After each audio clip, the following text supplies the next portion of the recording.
जय हिंद दोस्तों। आज हम लोग इस वीडियो में क्लास 9th केमिस्ट्री चैप्टर 2 गति इसके लघु उत्तरीय प्रश्नों को सॉल्व करने वाले हैं। तो इसके पहले वीडियो में हमने इसके अति लघु उत्तरीय प्रश्नों को सॉल्व किया था। अगर आप लोग नहीं देखे हैं तो जाकर देख लेंगे, उसका लिंक डिस्क्रिप्शन बॉक्स में दे दिया गया है। पहला प्रश्न है, तय की गई दूरी और विस्थापन में क्या अंतर है। इसका उत्तर लिखेंगे कि तय की गई दूरी का केवल परिमाण होता है, जैसे कि यह गाड़ी 5 किलोमीटर चला है तो चला है, यह निश्चित है। जबकि विस्थापन को परिमाण और दिशा दोनों होते हैं, यानी कि विस्थापन में यह होता है कि गाड़ी किस दिशा में गया है और गाड़ी कितना किलोमीटर तक चला है, यह दोनों विस्थापन में पता चलता है। जबकि तय की गई दूरी में यह नहीं पता चलता है कि गाड़ी किस दिशा में गई है, सिर्फ उससे यह पता चलता है कि गाड़ी सिर्फ चलकर गई है, लेकिन किस दिशा में गई है ये नहीं बताता है। अगला प्रश्न है, चाल और वेग में अंतर स्पष्ट करें। इसका उत्तर लिखेंगे कि प्रति इकाई समय में तय की गई दूरी चाल कहलाता है, जबकि इकाई समय में वस्तु का विस्थापन वेग कहलाता है।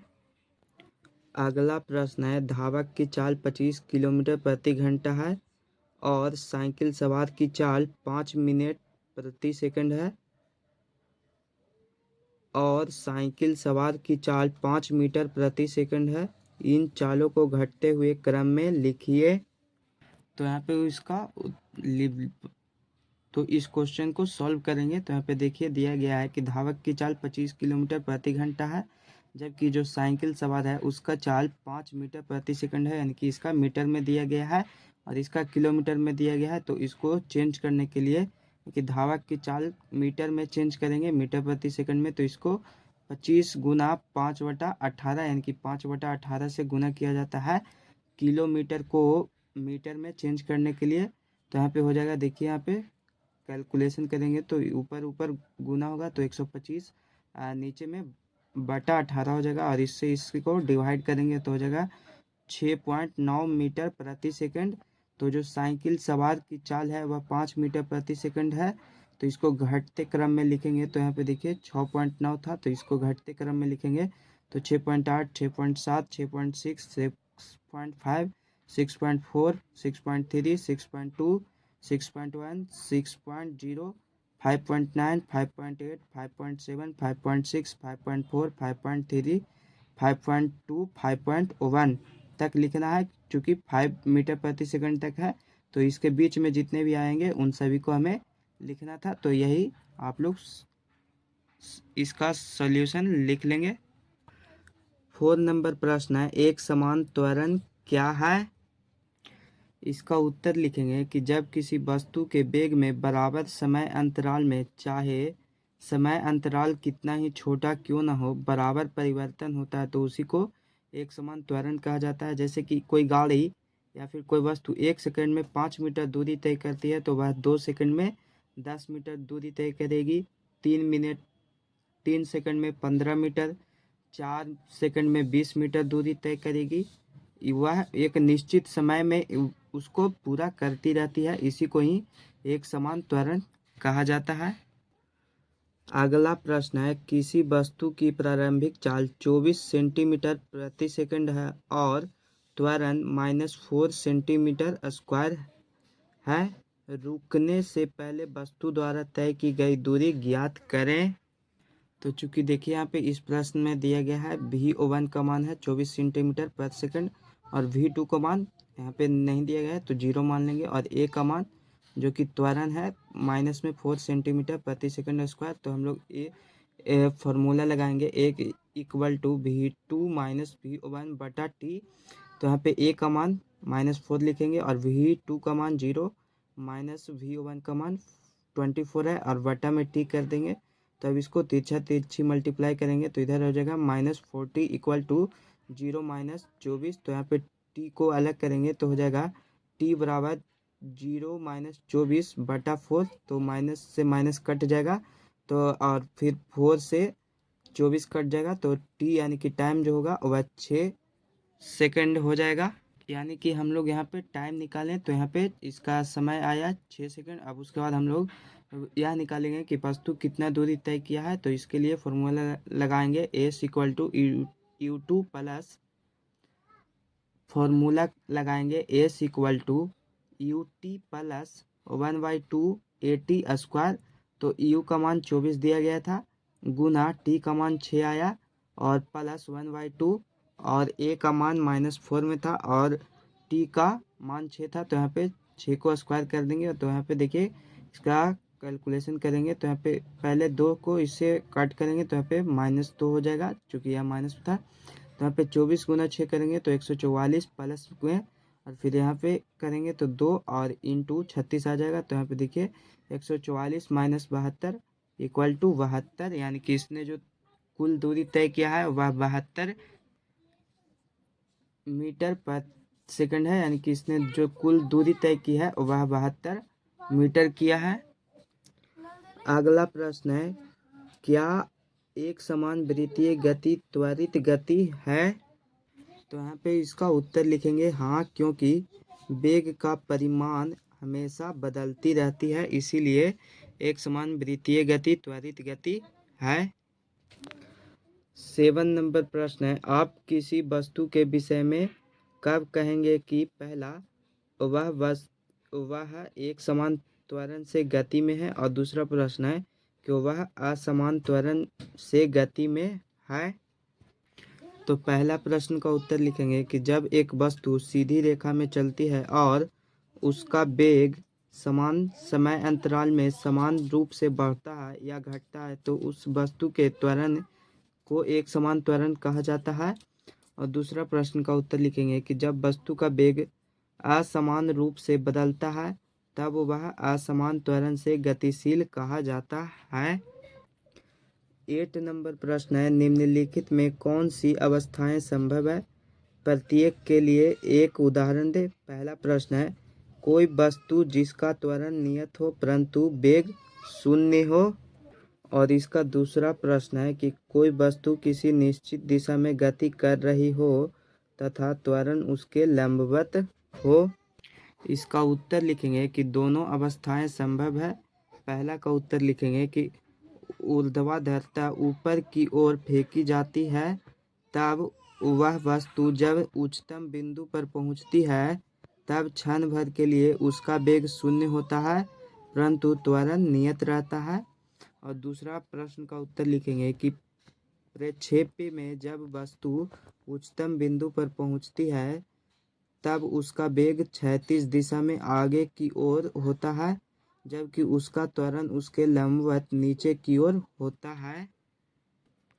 9 नंबर प्रश्न है, एक खिलौना कार द्वारा की गई पूर्ण यात्रा का स्थिति समय ग्राफ 2.34 यहाँ पे दिखाया गया है। किन अवधियों के बीच कार सबसे तेज चल रही है? किस अवधि में कार रुकी हुई है? निर्देशक रेखा पर किस अवधि में कार धनात्मक दिशा में है और किस अवधि में ऋणात्मक दिशा में चलती है?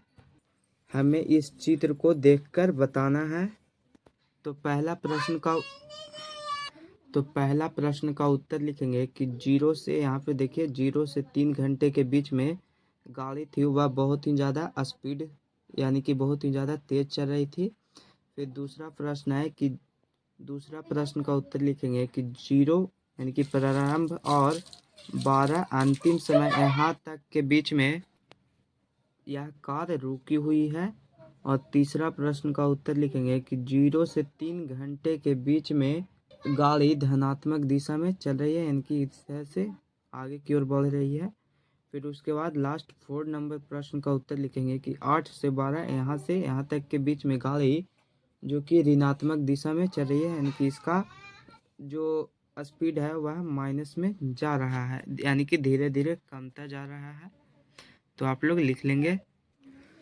अगला प्रश्न है चित्र 2.35। ये देखिए यहाँ पे है चित्र 2.35 में दो वस्तुओं ए और बी की गति का दूरी समय ग्राफ दिखाया गया है। दोनों में किस ग्राफ की ढाल अधिक है? दोनों में कौन सी वस्तु तेज चल रही है? किस समय पर वस्तु ए वस्तु बी से आगे निकल जाएगी? किस स्थिति पर दोनों वस्तुएं मिलेगी? और फिर लास्ट प्रश्न है कि 10 सेकंड और 50 सेकंड पर उनकी स्थिति क्या है? तो देखिए यहाँ पे ग्राफ दिया गया है जिसमें ये रहा बी और ये रहा ए है। तो यहाँ पे दो वस्तुओं की जो दूरी ग्राफ दिया गया है उसमें बी का ये रहा दूरी ग्राफ और ए का दूरी ग्राफ ये है। तो पहला प्रश्न था कि दोनों में किस ग्राफ का ढाल सबसे अधिक है। तो सबसे अधिक ढाल किसका है, तो देखिए यहाँ पे ए का सबसे अधिक ढाल है जबकि बी का कुछ कम ढाल है। तो यहाँ पे इसका उत्तर लिखेंगे ए का। फिर दूसरा प्रश्न था कि दोनों में कौन सी वस्तु सबसे अधिक तेज चल रही है। तो सबसे अधिक तेज देखिए यहाँ पे ये वाली चल रही है क्योंकि यह बहुत ही ज़्यादा ऊपर जा रही है। जैसे कि यहाँ पे देख सकते हैं कि 50 सेकंड में यहाँ पे 25 मीटर पार कर चुकी है, जबकि यह इसको देखेंगे तो यह 50 सेकंड में सिर्फ 20 मीटर को ही दूरी पार कर चुकी है। फिर तीसरा प्रश्न था कि दोनों में कौन तीसरा प्रश्न था कि किस समय पर वस्तु ए वस्तु बी को आगे निकल जाएगी, यानी कि वस्तु ए है वह किस समय पर पीछा करके इसको आगे निकल जाएगी। तो देखिए यहाँ पे वस्तु ए है जो बी को यहाँ पे पीछा कर रहा है, यानी कि लगभग 36 मीटर लगभग में 36 मिनट पर इसको पीछा करके यह यहाँ से आगे निकल गई है। फिर 4 नंबर प्रश्न था कि किस स्थिति पर दोनों वस्तुएं मिल जाएगी। तो इसका उत्तर लिखेंगे कि 35 मिनट के समय पर। तो यहाँ पे देखिए लगभग 35 मिनट का जैसे ही समय होगा तो ये दोनों आपस में मिल जाएगी वस्तु ए और बी। फिर 5 नंबर प्रश्न था कि 10 सेकंड और 50 सेकंड पर उनकी स्थिति क्या है। तो इसका उत्तर लिखेंगे कि ए वस्तु की स्थिति 10 सेकंड पर 5 मीटर में है। देखिए यहाँ पे 10 सेकंड यहाँ पे तो इसकी स्थिति 5 मीटर है लगभग, और एक वस्तु की स्थिति 50 सेकंड पर 25 मीटर है। और जो ए वस्तु है तो इसकी 50 सेकंड पर जो इसकी स्थिति है वह 25 मीटर है। यहाँ पे देखिए 25 मीटर ऊपर की ओर आता है। और उसके बाद जब हम लोग वस्तु बी की बात करें तो बी वस्तु की स्थिति 10 सेकंड पर 12 मीटर है। आप लोग इस चित्र में देखिए वस्तु बी है ये वाला, तो यहाँ पे 10 मीटर पर लगभग इसको 12 मीटर मान सकते हैं क्योंकि यह 15 से कम भी है। तो 10 सेकंड में यह 12 मीटर पर है। और उसके बाद की बी वस्तु की स्थिति 50 सेकंड पर 22 मीटर है। तो यहाँ पे देखिए ये है ग्राफ यहाँ पे। तो वस्तु बी के लिए जैसे ही 50 सेकंड में जाती है तो लगभग 20 के पार यानी कि लगभग में 22 मीटर पर आया जा रहा है। तो अब देखिए यहाँ पे 11 नंबर प्रश्न है, किसी कार का चाल समय ग्राफ चित्र 2.36 में दिखाया गया है। ये रहा कार का सबसे पहले 3 घंटों में, उसके बाद के 5 घंटों में और अंत के 4 घंटों में त्वरण कितना है। कार ने कुल कितनी दूरी तय की, कार की औसत चाल क्या है। इन सभी प्रश्नों के हल हमें करने हैं। तो इसका हल करेंगे तो लिखेंगे कि पहले 3 घंटे में कार की चाल 0 किलोमीटर प्रति घंटे से एक समान बढ़कर 30 किलोमीटर प्रति घंटे हो जाती है। अतः इस अवधि में कार का एक समान त्वरण। देखिए यहाँ पे एक कार था जो इसकी स्पीड स्टार्टिंग में 0 किलोमीटर था, लेकिन 3 घंटे में यहाँ 30 किलोमीटर प्रति घंटा पहुँच जाता है। तो देखिए यहाँ पे इसका फॉर्मूला होता है कि चाल में परिवर्तन बटा समय। तो यह पहुँच गया था देखिए 30 किलोमीटर माइनस 0/3, चूँकि टाइम 3 घंटा था। तो यहाँ पे करेंगे तो 30/3 यानी कि इक्वल 10 किलोमीटर प्रति घंटा स्क्वायर हो जाएगा। पहले 3 घंटे में कार की चाल थी। फिर इसके बाद दूसरा प्रश्न था कि उसके बाद 5 घंटे में निकालना था। तो लिखेंगे कि उसके बाद 5 घंटे में कार की चाल 30 किलोमीटर की चाल से एक समान चलती है। अतः इस अवधि में कार का एक समान त्वरण। तो यहाँ पे देखिए तो यहाँ पे बोल रहा था कि उसके बाद के 5 घंटों में, तो पहले हम लोग यहाँ पे 3 घंटे का निकाल चुके थे यहाँ तक। फिर उसके बाद जो 5 घंटा हुआ तो वह यहाँ से लेकर यहाँ तक हुआ। तो चूंकि गाड़ी की स्पीड स्टार्टिंग में 30 किलोमीटर था और यही अंतिम यहाँ 5 घंटों तक भी इसका स्पीड में कोई चेंज नहीं होता है, यानी कि वह 30 किलोमीटर प्रति घंटा की चाल से ही चल रहा था। तो उसका त्वरण निकालेंगे। चूंकि इसका भी फॉर्मूला होगा कि चाल में परिवर्तन बटा समय, तो चूंकि स्टार्टिंग में ही से ही इसका 30 किलोमीटर प्रति घंटा था, माइनस 30 किलोमीटर प्रति घंटा, अब बटा में नीचे समय, तो समय 5 घंटा दिया हुआ है, तो हो जाएगा 0 किलोमीटर प्रति घंटा बटा 5 किलोमीटर, तो करेंगे तो इसको हो जाएगा 0 किलोमीटर प्रति घंटा स्क्वायर। अब उसके बाद इसका तीसरा प्रश्न था कि अंत के 4 घंटे में, तो देखिए यहाँ पे यहाँ तक इसने गाड़ी चल चुका था। अब उसके बाद जो 4 घंटा शेष बचा हुआ है अंत का, तो हमें यहाँ 8 से लेकर 12 तक इसके बीच की त्वरण निकाल ज्ञात करनी है। तो इसका लिखेंगे कि अंत के 4 घंटे में कार की चाल 30 किलोमीटर प्रति घंटे से एक समान घटकर 0 किलोमीटर प्रति घंटे हो जाती है, अतः इस अवधि में कार का एक समान त्वरण। तो यहाँ पे फॉर्मूला लगाएंगे कि चाल में परिवर्तन बटा समय, तो चूंकि 0 किलोमीटर माइनस 30 किलोमीटर प्रति घंटा और समय तो 12 माइनस 8 यानी कि 4 घंटा होगा, तो ऊपर में माइनस का 30 किलोमीटर प्रति घंटा बटा 4 घंटा, तो यहाँ पे कट करेंगे इसको, तो हो जाएगा माइनस का 7.5 किलोमीटर प्रति घंटा स्क्वायर। तो अतः हम लिख सकते हैं कि इस अवधि में कार का जो त्वरण ऋणात्मक है, अतः कार का मंदन है यानी कि 7.5 किलोमीटर प्रति घंटा स्क्वायर, इसकी जो चाल है वह कमती जा रही है। फिर उसके बाद अगला प्रश्न था कि कार द्वारा तय की गई कुल दूरी, तो यहाँ पे तो आप लोग इस ग्राफ में देखिए कि जो कार ने दूरी तय की है वह 3 ग्राफ में किया है। पहले इसकी चाल यहाँ से बढ़कर बढ़ा, फिर एक समान हुआ, फिर उसके बाद इसकी चाल घट गई, तो यहाँ पे तो इस कार की चाल वह 3 क्षेत्रों में अलग अलग बटा हुआ है। तो इसकी कुल दूरी ज्ञात करने के लिए तो पहले यहाँ पे देखिए कि यहाँ पे एक छोटा सा त्रिभुज का निर्माण हो रहा है, फिर यहाँ पे आयत का निर्माण हो रहा है, और यहाँ पे भी त्रिभुज का निर्माण हो रहा है। तो हम लोग सबसे पहले इन तीनों का क्षेत्रफल ज्ञात करेंगे, तो उसी से ही उसकी कुल दूरी पता चलेगी। तो इसके लिए फॉर्मूला लिखेंगे कि त्रिभुज का क्षेत्रफल प्लस आयत का क्षेत्रफल प्लस त्रिभुज का क्षेत्रफल। त्रिभुज का क्षेत्रफल होता है 1/2 इंटू आधार गुना ऊंचाई। तो यहाँ पे देखिए इसका हाइट है 30 किलोमीटर और जो आधार है वह 3 घंटा है। तो यहाँ पे इसको लिख लेंगे 1/2 गुना 3 गुना 30 प्लस में आयत का क्षेत्रफल। तो आयत का क्षेत्रफल होता है लंबाई गुना चौड़ाई। तो यहाँ पे इसका लंबाई देखिए तो 30 किलोमीटर है और चौड़ाई है जो कि 5 दिया हुआ है। तो लिखेंगे 5 गुना 30 प्लस में फिर त्रिभुज का क्षेत्रफल। तो इस वाले त्रिभुज का क्षेत्रफल भी तो यहाँ पे जो ऊंचाई होगा वह 30 होगा और आधार 4 होगा। तो ये देखिए यहाँ पे लिख लेंगे। फिर उसके बाद इसको यहाँ पे 2 से कट करेंगे, तो ये कट हो जाएगा, ये भी कट हो जाएगा, और इधर ये कट होगा यहाँ से ये 15 बार में। तो यहाँ पे इसको लिख लेंगे 15। फिर उसके बाद इन सभी को कैलकुलेशन करेंगे, तो यहाँ पे हो जाएगा देखिए 15 गुना 3 यानी कि 45 प्लस में यहाँ पे 150 हो जाएगा, और फिर इधर प्लस में हो जाएगा देखिए यहाँ पे 30 दूना का 60। तो यहाँ पे इन तीनों को जोड़ेंगे तो आ जाएगा यहाँ पे देखिए, तो जब हम लोग इस तीनों को जोड़ेंगे तो हो जाएगा 255 किलोमीटर। उसके बाद इसका अगला प्रश्न था कि कार की औसत चाल क्या है। तो औसत चाल बराबर फॉर्मूला लगाएंगे कि कुल दूरी बटा कुल समय।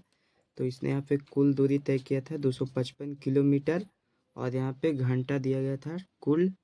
तो देखिए यहाँ पे कुल समय दिया गया है 12 घंटा। तो हम लोग इजीली यहाँ पे लिखेंगे कि कुल दूरी 255 किलोमीटर और बटा में कुल समय 12 घंटा है। इसको कट करेंगे तो हो जाएगा 21.25 किलोमीटर प्रति घंटा कार की औसत चाल है। तो आप लोग बना लेंगे। अब इसका अगला प्रश्न की ओर चलते हैं। अब इसका लास्ट 12 नंबर प्रश्न है, प्रमाणित करें कि v square equal to u square plus 2as, जहाँ यू भी ए एवं एस के अर्थ सामान्य हैं। तो हम लोग लिखेंगे कि यहाँ यू जो कि प्रथम वेग है, भी अंतिम वेग, ए त्वरण है और एस दूरी है। तो प्रूव करना है हमें वी स्क्वायर बराबर यू स्क्वायर प्लस 2as। तो इसको लिए हम लोग लिखेंगे कि त्वरण तथा गति के समीकरण से हम लोग इसको प्रूव करेंगे। त्वरण का फॉर्मूला होता है A equal to we minus you बटा टी, तो इसको हम लोग समीकरण 1 मानेंगे। और गति का सूत्र होता है s equal to U T plus 1/2 AT², तो इसको हम लोग समीकरण 2 मान लेंगे। उसके बाद लिखेंगे कि समीकरण 1 को हल करने पर, तो यहाँ पे पहले हम लोग समीकरण 1 को हल करेंगे।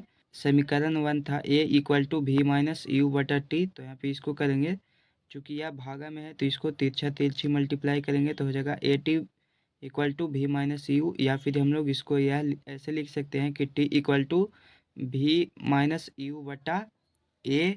उसके बाद प्रूव्ड करने के लिए लिखेंगे कि अब समीकरण 1 का मान समीकरण 2 में रखेंगे। तो यहाँ पे समीकरण 2 है s equal to U T plus 1/2 AT², तो जहाँ पे टी का मान, तो समीकरण 2 में जहाँ पे टी रहेगा उस स्थान पे टी का मान समीकरण 1 वाला रखना है। देखेंगे कि एस इक्वल टू यू और टी का मान वहाँ पे आया था वी माइनस यू बटा ए प्लस 1/2 A, और यहाँ पे भी टी है तो इसका भी मान लिखेंगे कि वी माइनस यू बटा ए, इसका स्क्वायर कर देंगे। फिर उसके बाद नीचे आएंगे कि एस को ऐसे ही लिख देंगे। उसके बाद देखिए यहाँ पे इधर 2 है तो एक को कॉमन ले लेंगे, तो वी माइनस यू बटा ए, और इसको इधर करेंगे तो यहाँ पे शेष यू बच गया, यू प्लस 1/2 इंटू ए, और यहाँ पे 2 था तो एगो निकल गया इधर आ गया, और एक यहाँ पे बचा हुआ है तो वी माइनस यू बटा ए, तो चूंकि ए से एक कट जाएगा यहाँ पे, तो उसके बाद लिखेंगे नीचे आइए कि एस को ऐसे ही रह देंगे, फिर वी माइनस यू बटा ए इसको लिख देंगे। फिर यहाँ पे देखिए कि यू को यू प्लस 1 इसको इससे मल्टीप्लाई कर देंगे तो हो जाएगा वी माइनस यू बटा 2 हो जाएगा। फिर नीचे आइए उसके बाद, तो यहाँ पे s equal to we minus you बटा ए इंटू, यहाँ पे इसको ब्रैकेट लिखेंगे, फिर यू के नीचे कुछ भी नहीं है तो हम लोग यहाँ पे 1 लगा सकते हैं यहाँ पे, तो हो जाएगा देखिए यू बटा 1 प्लस वी माइनस यू बटा 2। फिर उसके बाद नीचे आइए यहाँ पे तो लिखेंगे कि s equal to we minus you बटा ए, तो चूँकि यहाँ पे इसका भीम का जोड़ बनाएंगे तो हो जाएगा, इस दोनों का एलसीएम लेंगे तो 2 हो जाएगा।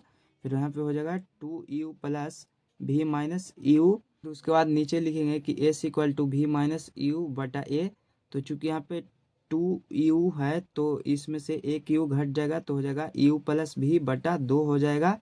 तो चूँकि यहाँ पे लिखेंगे कि s equal to we minus u, फिर उसके बाद u प्लस वी बटा, इसको ए से 2 में मल्टीप्लाई करेंगे तो 2a हो जाएगा। तो यहाँ पे देखिए a minus b into a plus b के फॉर्मूले पर यह हो जाएगा। तो इसका लिखेंगे कि यहाँ पे देखिए इसको इधर से मल्टीप्लाई कर देंगे पहले तो हो जाएगा 2as इक्वल टू, यहाँ पे हो जाएगा a² माइनस b², तो यहाँ पे लिख देंगे कि v² माइनस u² हो जाएगा।